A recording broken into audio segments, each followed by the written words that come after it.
In CI News this week, the government's controversial hate crime bill is set to become law.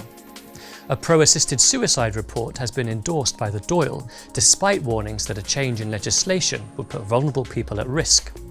And new regulations for the gambling industry have been passed by both houses of the Oireachtas.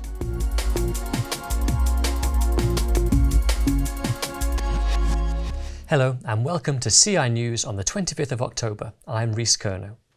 The Oireachtas has approved the government's hate crime bill, despite ongoing concerns over its vague wording. In September, following widespread criticism, Minister for Justice Helen McEntee dropped the most worrying clauses from the bill on incitement to hatred. But it still allows tougher sentences for crimes deemed to be motivated by hostility towards those who are transgender or a gender other than those of male and female.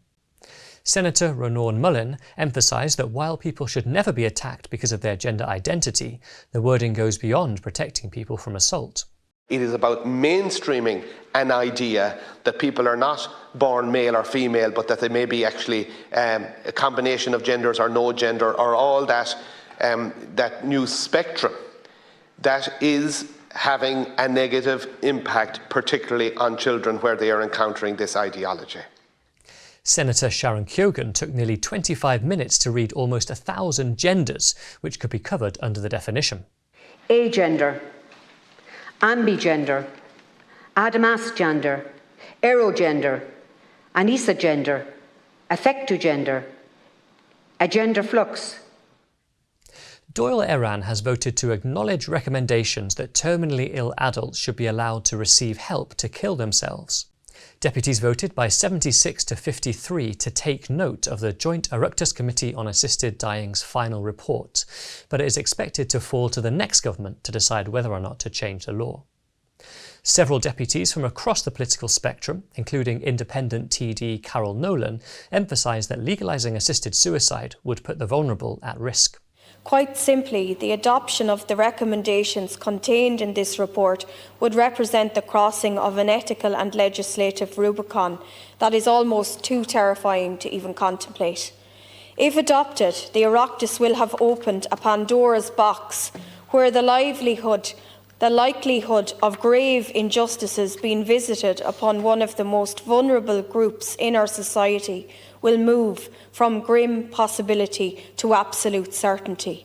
The recommendation to proceed with legislation in this area, contrary to the overwhelming concerns of palliative care experts and hospice providers, is breathtaking in its arrogance, apparent indifference and willful cruelty. The Institute's director, Kieran Kelly, commented, "This shows the level of political opposition to assisted suicide is higher than the impression often given.